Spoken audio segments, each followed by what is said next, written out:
الرحیم الحمد للہ رب العالمین والصلاة والسلام علی سید الانبیاء والمرسلین وعلی آلہ واصحابہ وعطرتہ اجمعین اما بعد فاعوذ باللہ من الشیطان الرجیم بسم اللہ الرحمن الرحیم قال اللہ تبارک و تعالی فی القرآن المجید والفرقان الحمید یا ایہا الذین آمنوا اتقوا اللہ ولتنظر نفس ما قدمت لغد صدق اللہ مولانا العظیم وبلغنا رسولہ النبی الکریم ونحن علی ذلک لمن الشاہدین والشاکرین والحمد للہ رب العالمین۔ بآواز بلند حضور کی بارگاہ میں ادب سے درود پاک پڑھیے۔ الصلاۃ والسلام علیک یا سیدی یا رسول اللہ، الصلاۃ والسلام علیک یا سیدی یا حبیب اللہ، الصلاۃ والسلام علیک یا رحمۃ للعالمین وعلی آلک واصحابک یا شفیع المذنبین۔ بعد از حمد و صلات، معزز و محتشم برادران اسلام، اللہ رب العزت کے فضل و کرم سے آج ہم سب جمعۃ المبارک کے اس اجتماع میں حاضر ہیں۔ دعا ہے اللہ تعالی ہم سب کی یہ حاضری اپنی بارگاہ میں مقبول و منظور فرمائے۔ یہ ماہ صفر المظفر کا جمعۃ المبارک ہے، اور ماہ صفر اللہ رب العزت کے عطا کردہ مہینوں میں سے وہ مہینہ ہے کہ جس میں بہت سے اولیاء کرام کا وصال پرملال ہوا، اور حضور نبی رحمت صلی اللہ علیہ وآلہ وسلم کے بہت سے پیارے جو ہیں وہ اس دنیا سے رخصت ہوئے۔ لیکن بعض لوگوں نے اس مہینے کے ساتھ عجیب و غریب باتیں منسوب کر رکھی ہیں، اور وہ اس سے بد فال لیتے ہوئے کہتے ہیں کہ سفر میں فلاں فلاں کام یا کوئی کام نہیں کرنا چاہیے، اور اس سے بدشگونی کا اظہار کرتے ہیں۔ حالانکہ اسلام میں ایسی کسی بدشگونی کی کوئی گنجائش نہیں، بلکہ سارے دن اور سارے مہینے اللہ کے ہیں، اور حضور نبی رحمت صلی اللہ علیہ وآلہ وسلم نے ایسے بدفالی سے اور بدشگونی سے منع فرمایا۔ اس لیے جو دن اور جو مہینے ہوں، سب کے اندر اللہ رب العزت کے ذکر کا اہتمام کرنا چاہیے۔ ہم جن دنوں میں زندگی بسر کر رہے ہیں، وقت کے ساتھ ساتھ اللہ اکبر یا رسول اللہ حق چار یار یا نبی یا نبی، ہمارا وہ امام ہے پیر محمد کرم شاہ۔ حضرات محترم، وقت کے ساتھ ساتھ جیسا کہ حضور نبی رحمت صلی اللہ علیہ وآلہ وسلم نے ارشاد فرمایا، وقت سے برکت اٹھتی چلی جا رہی ہے، اور اب ہم ایک ایسے زمانے کی طرف جا رہے ہیں جس کے بارے میں حضور صلی اللہ علیہ وسلم نے فرمایا کہ آخر الزمان میں ایک مہینہ ایک دن کی طرح ہو جائے گا، اور ایک دن ایک گھنٹے کی طرح، اور ایک گھنٹہ ایک منٹ کی طرح گزرے گا۔ اور ہم یہ دیکھتے ہیں کہ جو ہی ہفتے کا دن آتا ہے تو پلک جھپکتے ہوئے ہفتہ گزر جاتا ہے۔ جب مہینے کا پہلا دن آتا ہے تو دیکھتے ہی دیکھتے وہ مہینہ بھی اختتام پذیر ہوتا ہے، سال گزر جاتے ہیں، اور وقت میں وہ برکت نہیں رہی جو پہلے موجود ہوا کرتی تھی۔ اور حضور نبی رحمت صلی اللہ علیہ وسلم کا فرمان ہے، الکیس من دان نفسہ وعمل لما بعد الموت۔ فرمایا دانش مند وہ ہے جو اپنے نفس کو پہچانے اور موت کے بعد والی جو زندگی ہے اس کے لیے کوشش کرے، اسے بہتر بنانے کے لیے جد و جہد کرے، اور اس وقت کو غنیمت جانے۔ حضرت سیدنا سفیان ثوری رضی اللہ تعالی عنہ جو عظیم محدث اور بزرگ ہیں، انہوں نے فرمایا، لو ان الیقین استقر فی قلب المؤمن، اگر بندہ مومن کے دل میں یقین جاگزیں ہو جائے اور اسے یقین کی دولت حاصل ہو جائے، لطار ھذا القلب فرحا بدخول الجنہ وحزنا من دخول النار، تو پھر اس کا دل جنت کے شوق سے اور جہنم کے خوف سے اڑ جائے، پگھل جائے، یعنی نرم ہو جائے اور وہ ہر وقت اللہ رب العزت کی یاد میں مشغول ہو جائے اور اپنے وقت کو کبھی بھی ضائع نہ ہونے دے۔ حضور نبی رحمت صلی اللہ علیہ وآلہ وسلم نے ہم سے کیسی زندگی گزارنے کا مطالبہ کیا؟ کیا ایسی زندگی گزارنے کا مطالبہ تو نہیں کیا جو لہو و لعب کی زندگی ہے، یا مال و دولت کے حصول کی زندگی ہے، یا سونا چاندی سمیٹنے کی زندگی ہے، یا کھیل کود میں مشغول ہونے کی زندگی ہے، بلکہ حضور صلی اللہ علیہ وسلم نے ہم سے وہی زندگی گزارنے کا مطالبہ کیا کہ جس میں اس زندگی کو منزل نہ سمجھا جائے، بلکہ حضور صلی اللہ علیہ وسلم کی حدیث ہے کہ بندہ مومن زندگی یوں گزارے جیسے مسافر گزارتا ہے کہ یہ ایک گزرگاہ ہے، یہاں چند دن قیام کر کے ہم نے آگے چلا جانا ہے اور اپنی اگلی منزل کے لیے وہ تیاری کرتا رہے۔ علامہ ابن قیم الجوزی اپنی کتاب زاد المعاد فی ہدی خیر العباد میں فرماتے ہیں فحیا علی جنات عدن فإنها مواطننا الاولی وفیہا المخیم،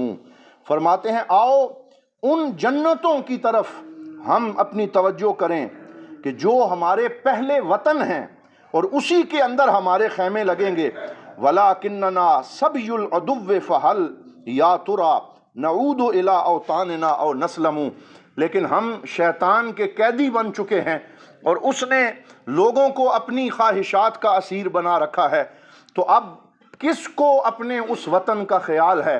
کس کو اپنے اس وطن کی تیاری کی پرواہ ہے؟ اس چیز کے لیے ہمیں غور و فکر کرتے رہنا چاہیے۔ حضور نبی رحمت کہہ دیں صلی اللہ علیہ وآلہ وسلم کا ارشاد گرامی ہے،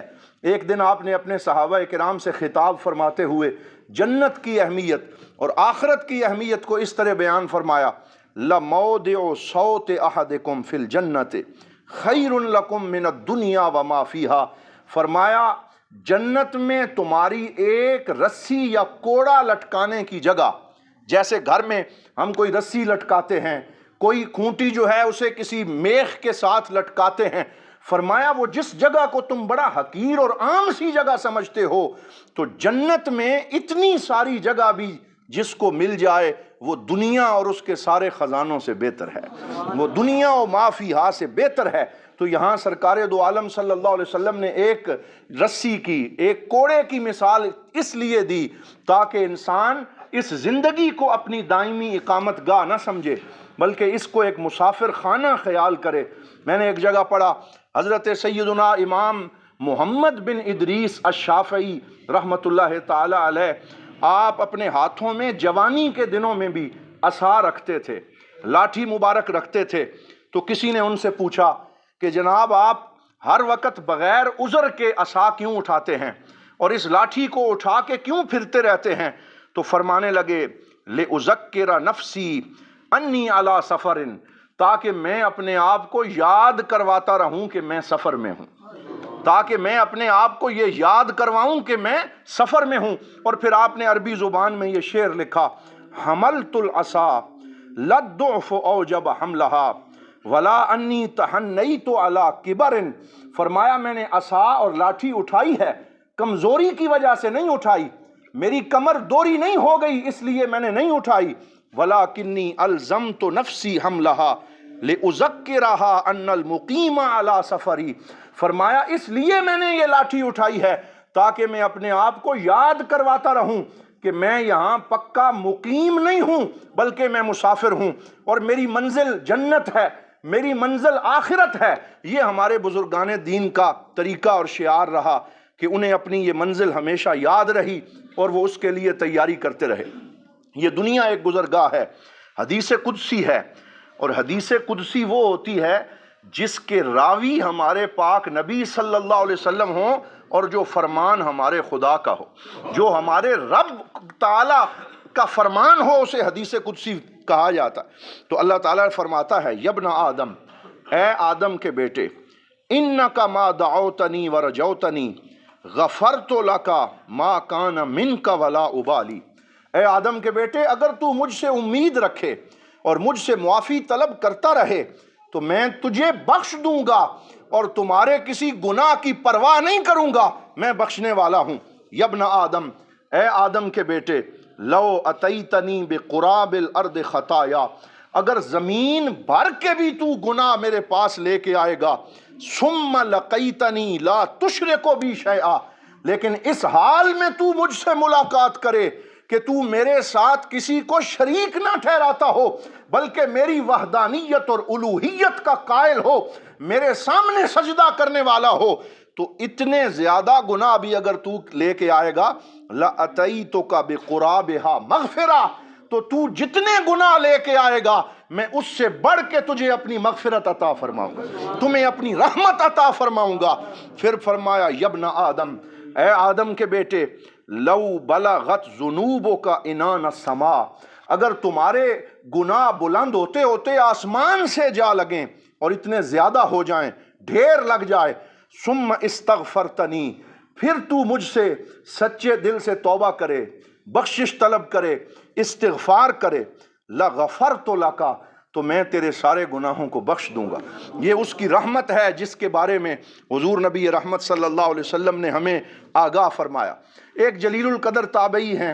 اور ان کا نام حضرت سیدنا ابو بکر النقاش رضی اللہ تعالی عنہ ہے۔ ان کے بارے میں مذکور ہے کہ جب ان کا آخری وقت آیا، بستر پہ لیٹے ہوئے تھے اور ان کا چہرہ بہت نور کے ساتھ چمک رہا تھا، اور جب اسرائیل علیہ السلام ان کی جان نکالنے لگے اور آخری سانس ان کے نکل رہے تھے، تو انہوں نے اپنی انگلی کو آسمان کی طرف بلند کیا اور آسمان کی طرف اشارہ کر کے کسی چیز کو دیکھا، اور پھر فرمانے لگے لِمِثْلِ هَٰذَا فَلْيَعْمَلِ الْعَامِلُونَ، کہ اس جیسی چیز کے لیے کوشش کرنے والوں کو کوشش کرنی چاہیے۔ یہ قرآن کی آیت پڑھی تو لوگ حضرت امام مالک کے پاس گئے، انہیں فرمایا ابو بکر النقاش کا وصال ہو گیا، اور انہوں نے وصال سے پہلے آسمان کی طرف اشارہ کر کے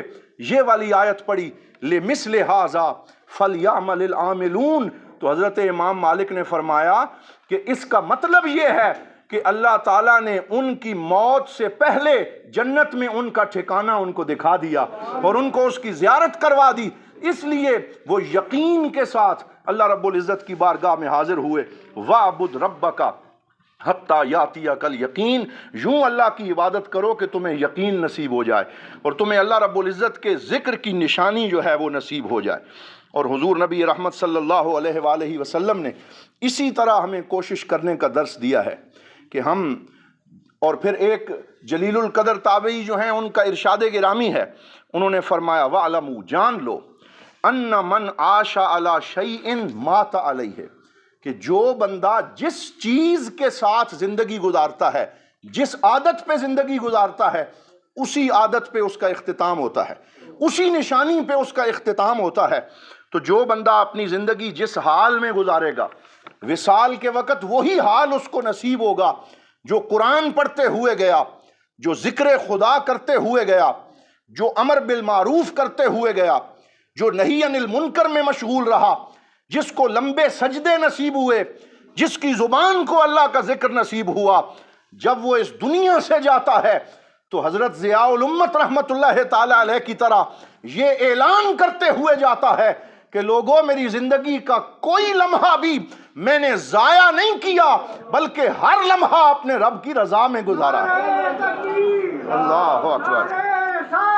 یا رسول اللہ، پیر محمد کرم شاہ۔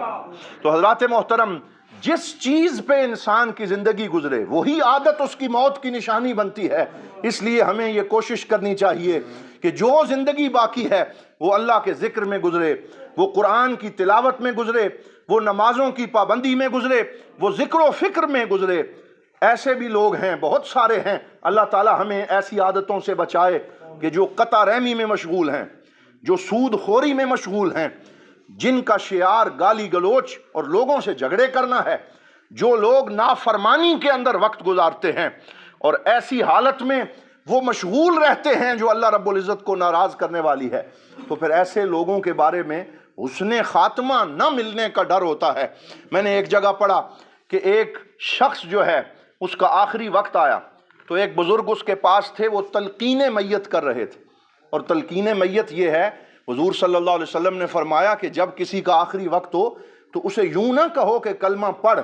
بلکہ اس کے پاس بیٹھ کے اونچی آواز سے کلمہ پڑھنا شروع کر دو کہیں تم تمہارے حکم دینے سے وہ تکلیف کی حالت میں انکار نہ کر بیٹھے، کہیں اس کا ایمان نہ چلا جائے، اسے تلقین کرو، یعنی اس کے پاس بلند آواز سے کلمہ پڑھنا شروع کر دو تاکہ اللہ اسے بھی توفیق عطا فرما دے۔ تو ان بزرگوں کو یہ حدیث یاد تھی، انہوں نے دیکھا کہ اس شخص کا آخری وقت ہے تو کلمہ طیبہ لا الہ الا اللہ محمد الرسول اللہ پڑھنا شروع کیا، لیکن وہ کہتے ہیں میں جیسے جیسے کلمہ پڑھتا تو وہ عربی میں، اس کی زبان عربی تھی، تو وہ کہتا ہاتنی السگارہ، کہ مجھے سگریٹ نکال کے دو، میں کلمہ پڑھتا، وہ کہتا مجھے سگریٹ نکال کے دو، اور اسی حالت میں وہ اس دنیا سے رخصت ہو گیا اور کلمہ طیبہ کی توفیق اسے نصیب نہ ہو سکی۔ تو یہ فرمان سچ ہوا کہ جو جس حالت میں گیا وہ اسی حالت میں اس دنیا سے جائے گا۔ اس لیے اپنی حالت ایسی رکھو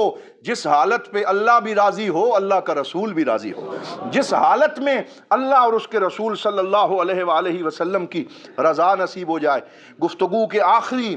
وقت میں ایک سورت کی طرف آپ کی توجہ دلانا چاہتا ہوں جو قرآن پاک کی ایک مختصر سورت ہے۔ ارشاد فرمایا بسم اللہ الرحمن الرحیم والعادیات ضبحا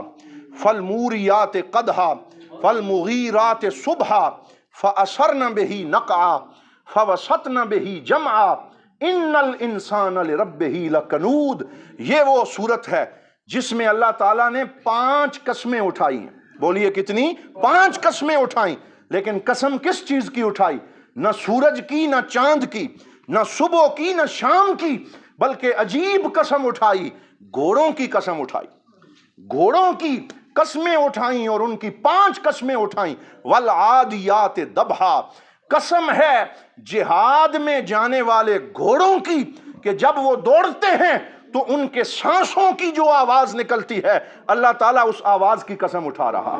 والموریات قدحا، اور جب وہ اپنے کھر زمین کے اوپر زور زور سے مارتے ہیں اور دشمن کی صفوں کو چیرتے ہوئے اب ان کے قدموں سے آگ کی چنگاریاں سی نکلتی ہیں تو ان چنگاریوں کی قسم اٹھائی۔ وَأَثَرْنَ بِهِ نَقْعًا، اور پھر جب وہ گرد و غبار اڑاتے ہیں تو اس گرد و غبار کی قسم اٹھائی۔ فَوَسَطْنَ بِهِ جَمْعًا، اور پھر جب وہ حملہ کرتے ہوئے دشمن کی صفوں کو چیر کے ان کے درمیان جا پہنچتے ہیں اور اعلائے کلمت الحق کے لیے وہاں اس فارس کو پہنچاتے ہیں تو ان کے دشمن کی صفوں کے درمیان پہنچنے کی قسم اٹھائی۔ اور آگے جواب قسم کیا ہے؟ یعنی قسم گھوڑوں کی ہے اور جواب قسم میں فرمایا ان الانسان لربہ لکنود، کہ بے شک یہ انسان اپنے رب کا بڑا ناشکرہ ہے، یہ انسان اپنے رب کا بڑا نافرمان ہے، انکاری ہے، ناشکرہ ہے۔ تو یہاں مفسرین نے لکھا کہ قسم اور جواب قسم میں ظاہری طور پہ کوئی مطابقت نظر نہیں آتی، اور بھائی قسم کچھ اور ہے، جواب قسم کچھ اور ہے، اس میں کوئی مطابقت نظر نہیں آتی۔ تو علماء نے فرمایا اللہ کے ہر کلام میں مطابقت اور موافقت ہے، یہاں مطابقت کیا ہے؟ تو فرمایا مطابقت یہ ہے کہ اللہ تعالیٰ نے 5 طرح کے گھوڑوں کی قسمیں اٹھا کے یہ بتایا کہ جب اللہ رب العزت کے بندے جہاد پہ نکلتے ہیں تو جو گھوڑے کا گھڑ سوار اور شاہ سوار ہوتا ہے تو وہ گھوڑا اپنے شاہ سوار کی ہر بات کو مانتا ہے، اور جیسے وہ گھڑ سوار اس کو تیز دوڑنے کا کہتا ہے وہ تیز دوڑتا ہے، اسے جھپٹنے کا کہتا ہے وہ جھپٹتا ہے، اسے رفتار میں اور بڑھانے کا کہتا ہے وہ بڑھاتا ہے۔ تو اللہ تعالیٰ نے 4 قسمیں اٹھا کے مثال دی، فرمایا ایک گھوڑا گھوڑا ہو کر اپنے مالک کی بات کو نہیں ٹالتا بلکہ اس کی بات کو مانتا ہے، ان الانسان لربہ لکنود، لیکن یہ انسان بندہ ہو کے اپنے رب کی بات نہیں مانتا، وہ گھوڑا ہو کے اپنے مالک کی بات نہیں ٹالتا، تو بندہ ہو کے اپنے مالک کی بات نہیں مانتا۔ وَإِنَّهُ إِنَّ الْإِنسَانَ لِرَبِّهِ لَكَنُودٌ وَإِنَّهُ عَلَى ذَلِكَ لَشَهِيدٌ، اور فرمایا وہ اپنی اس نافرمانی کے اوپر خود گواہ ہے، وہ خود دیکھ رہا ہے کہ گھوڑے تو اپنے مالک کی بات مانتے ہیں لیکن میں اپنے رب کی بات نہیں مانتا۔ وَإِنَّهُ لِحُبِّ الْخَيْرِ لَشَدِيدٌ، اور وہ مال کی محبت میں بڑا سخت ہے، وہ مال کی ہوس میں مبتلا ہے۔ افلا یعلم اذا بوسر ما فی القبور، کیا اسے پتہ نہیں ہے کہ جب قبروں سے اٹھایا جائے گا، وحصل ما فی الصدور، اور سینوں سے رازوں کو نکالا جائے گا۔ یہاں حضور ضیاء الامت نے لکھا کہ صرف اعمال پہ پکڑ نہیں ہوگی، بلکہ انسان جو سوچتا تھا،